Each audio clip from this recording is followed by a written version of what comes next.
Bab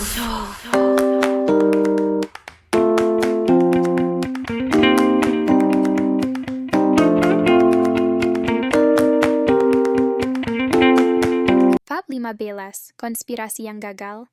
Alena sungguh tidak berdaya ketika ia ditarik ke ruangan atas aula dan dibawa ke sebuah kamar. Di atas aula memang ada beberapa buah kamar yang disediakan untuk tamu kampus. Kamar-kamar itu biasanya terkunci, dan yang memegang kunci adalah kepala keamanan gedung dan kepala ruangan kampus. Entah kenapa laki-laki yang membawa Alena memiliki kunci tersebut. Apakah kamu Nizam? Alena mulai berhalusinasi sambil menatap pria yang membawanya. Pria itu menatap sambil tersenyum penuh arti. Ya, aku Nizam, dan aku akan memuaskan rasa cintamu. Pria itu menjatuhkan Alena ke tempat tidur, hingga Alena jatuh terlentang.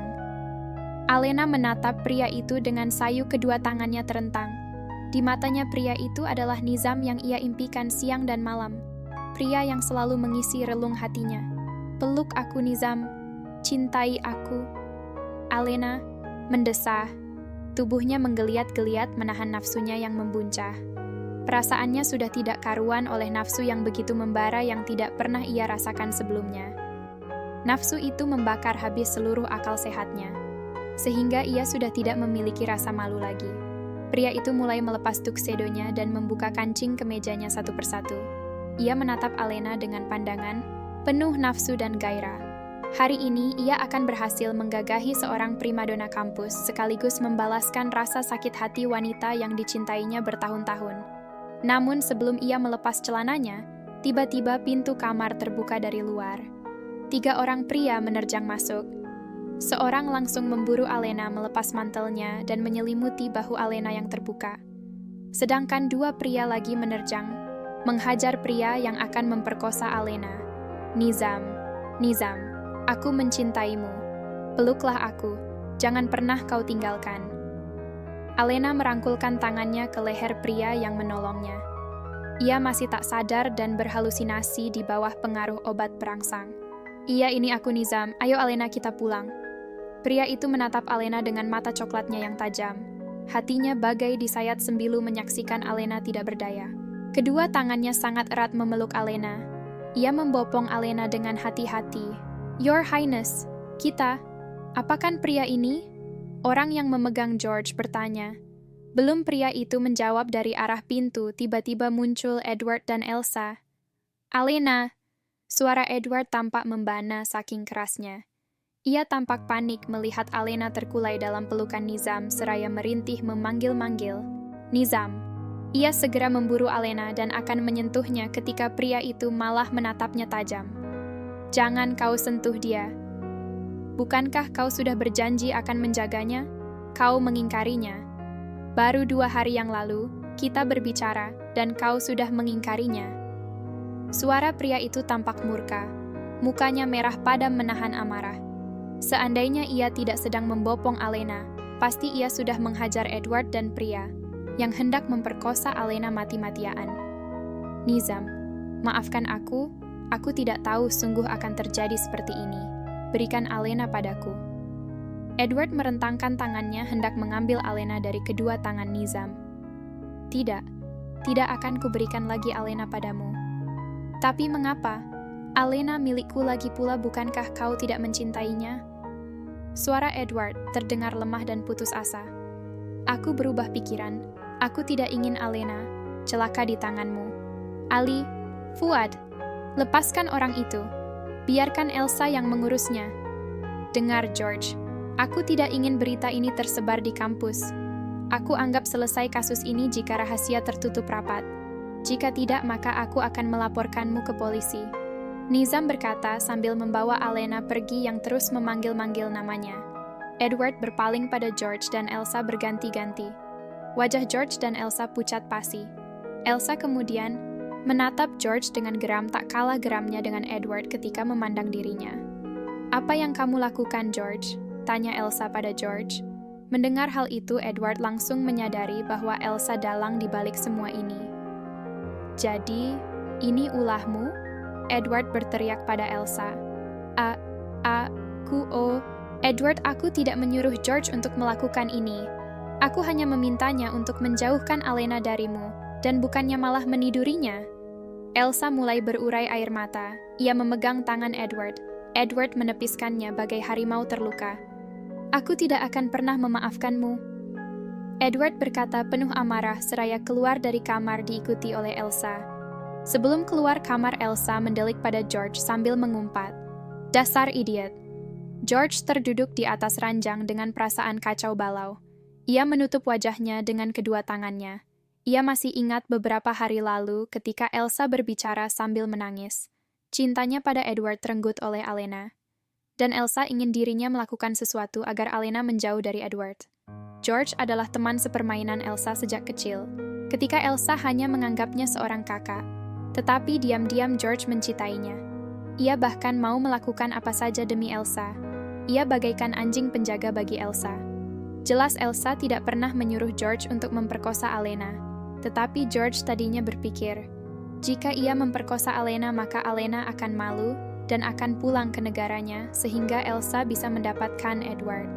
Sungguh suatu pengorbanan cinta yang amat besar walaupun bodoh. Ia masih bersyukur tidak jadi memperkosa Alena karena diselamatkan oleh Nizam.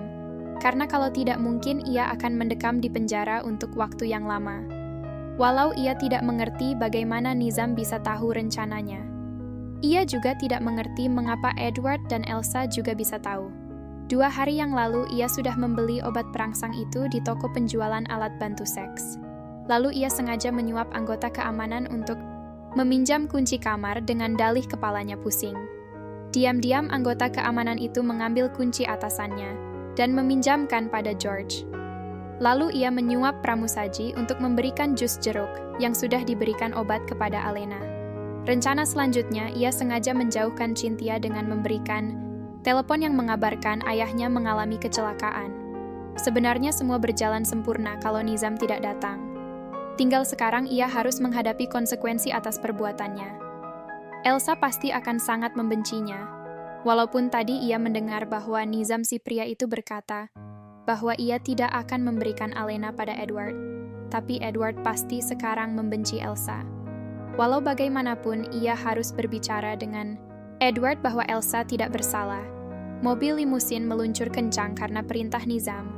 Alena terus berusaha merangkul dan mencium Nizam. Ia tidak mau tahu dan peduli. Ia hanya ingin api yang membara di dadanya terpadamkan. Nizam sampai kewalahan menahan wajah dan tangan Alena. Bibir Alena terus-menerus menyerangnya. Nizam beristighfar berkali-kali. Cepatlah Ali, teriak Nizam melalui fon di mobil. Ia sengaja menutup sekat di antara tempat duduk penumpang dan sopir. Ia tidak mau para penjaganya melihat perbuatan Alena yang memang terlihat seperti artis bintang porno. Alena, sweetheart, sadarlah, istighfarlah. Alena, come on, wake up. Nizam nyerocos mencoba menyadarkan Alena sambil menghindari ciuman Alena. Karena wajah Nizam menjauh dan berusaha berpaling, maka ciuman Alena mendarat di dada dan leher terkadang di dahi Nizam. Nafas Nizam memburu, ia menyumpahi George habis-habisan. Rasanya ia ingin mencekik orang itu sampai mati karena sudah menempatkannya dalam situasi ini.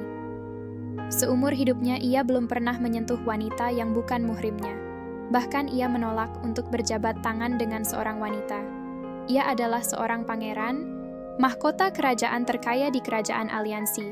Nizam sangat dihormati dan dimuliakan.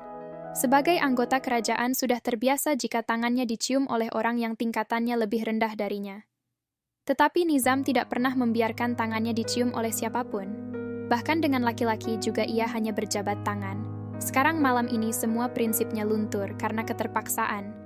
Ia bukan hanya membopong Alena, ia juga merangkul Alena, memegang tangannya dan tidak berdaya menahan ciuman Alena yang bertubi-tubi menyerangnya. Ia sulit menghindari. Habis sudah kesuciannya dinodai Alena. Nizam terus merutuk-rutuk. Di satu sisi yang tidak munafik sebagai pria normal ingin rasanya ia melayani tingkah Alena. Ia ingin merenggut bibir mungil di dalam mulutnya. Tetapi akhlaknya yang memang ia pelihara sejak kecil membentengi dia. Maka ia hanya bisa memegangi kedua tangan Alena. Badannya sampai mepet ke sisi mobil karena terdesak oleh tubuh Alena. Dasar perempuan, racun dunia. Nizam terus mengumpat-ngumpat. Di sebalik umpatannya sebenarnya ia berusaha menenangkan dirinya, menahan nafsunya yang mulai menjalar merayapi perasaannya. Beruntung malam ini cuaca sedikit mendung membuat orang enggan untuk keluar rumah. Jalan sedikit lenggang. Mobil meluncur hampir tanpa hambatan menuju apartemen Nizam. Begitu sampai di apartemen Nizam, kembali membopong Alena menunggu pintu lift yang belum terbuka. Lalu ia berbicara pada penjaganya. "Pastikan kalian cepat membawa Cynthia kemari. Kamu cari ia sampai dapat." Suara Nizam terdengar begitu galau dan sedikit panik. "Paduka yang mulia, apa di dalam mau saya temani? Biarlah Fuad yang mencari Cynthia." Ali pria berbadan tegap, berambut cepak dan menyembunyikan sebuah pistol di pinggangnya menawarkan bantuan. Terus terang ia sangat khawatir dengan keselamatan pangeran yang sudah menjadi tanggung jawabnya saat pangeran meninggalkan kerajaan untuk kuliah di Amerika berdua di kamar dengan orang asing. Walaupun dalam keadaan tidak sadarkan diri membuat ia tidak tenang. Kalau terjadi apa-apa dengan Nizam, maka kepalanya akan menjadi taruhannya. Mata Nizam membesar setengah melotot, terlihat ia sangat tidak suka dengan usulan penjaganya. Melihat mata Nizam melotot dengan muka berubah, badan segede babon itu langsung menciut. Ia menundukkan kepala memberi hormat dan segera mempersilahkan Nizam untuk masuk ke dalam lift yang sudah terbuka. Nizam segera masuk ke dalam lift. Apa maksudnya Ali penjaganya yang setia mau menemaninya di dalam dan membiarkan dia melihat Alena yang menggeliat-geliat bagai cacing kepanasan? Di depan pintu apartemennya, lift berhenti. Ia membuka pintu itu melalui scan pada matanya, sehingga ia tidak perlu menurunkan Alena. Begitu pintu terbuka, ia langsung membawa Alena ke kamar mandi, memasukkannya ke dalam bathtub, mengambil shower dan menyemprot Alena dengan air dingin. Alena gelagapan. Air dingin langsung membuat badannya menggigil kedinginan. Api dalam tubuh Alena seketika terpadamkan. Nizam, apa yang kamu lakukan? Mengapa kamu menyiramku dengan air?" Suara Alena terdengar parau sambil menutupi wajahnya yang terkena semprotan air dingin. "Diamlah kamu. Di sana, sampai kesadaranmu pulih." Nizam memberikan perintah. Ia lalu menutup pintu kamar mandi. Nizam mengambil pakaian olahraganya berupa training. Lalu ia juga membuka pintu kulkas mengambil susu murni sebotol. Ia masuk lagi ke dalam kamar mandi. Di dalam bathtub, ia melihat Alena termangu. Air dari keran memenuhi bathtub seakan mengalirkan energi agar Alena mengumpulkan seluruh kesadarannya yang hilang. Alena terkaget-kaget mengingat apa yang sebenarnya terjadi. Ia melihat Nizam melangkah ke arahnya. Alena refleks menurunkan badannya. Ia merasa tadi memakai gaun tipis off-shoulder yang memperlihatkan bahunya. Terbayang kalau basah, dadanya akan tercetak sangat jelas. Tapi kemudian ia tersadar bahwa ia ternyata sedang memakai mantel hitam. Nizam menatapnya tajam lalu ia duduk di pinggir bathtub. Alena jadi salah tingkah dalam kebingungannya. Nizam menyodorkan botol susu ke Alena. "Minumlah susu. Itu akan menetralkan reaksi obat di tubuhmu." Alena mengambil botol itu dari tangan Nizam. "Obat apa?" "Aku tidak minum obat. Aku malah heran kenapa aku ada di sini dalam bathtub denganmu dan basah kuyup." Alena bertanya tak habis pikir. Dasar gadis, bodoh, bergaya bagai selebriti tapi reaksi obat perangsang saja tidak tahu. Nizam berkata dalam hati, "Minum sajalah susu itu, kemudian gantilah bajumu dengan baju yang ada di meja wastafel. Kalau kamu sudah benar-benar sadar, bersiaplah untuk pulang tanpa menunggu Cynthia. Aku akan mengantarmu pulang." Nizam berkata, kemudian ia melangkah keluar dari kamar mandi. Alena keluar dari bathtub, kemudian membuka pakaiannya yang basah kuyup termasuk pakaian dalamnya. Pipinya merona merah ketika ia dalam keadaan telanjang bulat. Ia melihat ke arah pintu seakan-akan Nizam sedang ada di sana dan melihatnya telanjang. Alena cepat-cepat memakai pakaian training. Alena segera menyadari bahwa itu adalah pakaian Nizam. Bajunya kebesaran dan kepanjangan. Alena menggulung di bagian lengan dan kakinya. Baju itu langsung menempel di kulit tubuhnya karena ia tidak memakai pakaian dalam. Alena mendesah, ia sangat menikmati kondisi itu. Entah kenapa ia seakan-akan merasakan bahwa yang menempel di kulitnya adalah kulit Nizam langsung dan bukan pakaiannya. Nizam duduk di meja kerjanya. Di atas meja itu terdapat setumpuk berkas. Ia mencoba berkonsentrasi terhadap berkas-berkas kerjasama ekonomi antara negaranya dengan negara lain. Tapi pikirannya tentang Alena malah mendominasi otaknya. Malam ini sebenarnya ia tidak berniat kemana-mana. Ia mempunyai setumpuk kerjaan yang menunggunya untuk dikerjakan. Tetapi tadi ia dihubungi Ali kalau ia mencurigai George melakukan sesuatu terhadap Alena. Bukankah sejak di restoran waktu itu ia menyuruh Ali untuk mengawasi Alena? Dan Ali menempatkan beberapa mata-mata di sekeliling Alena. Dalam panik, Nizam menghubungi Edward dan Elsa agar segera mencari Alena di kamar atas aula. Karena pikirnya Edward dan Elsa lebih dekat ke tempat itu.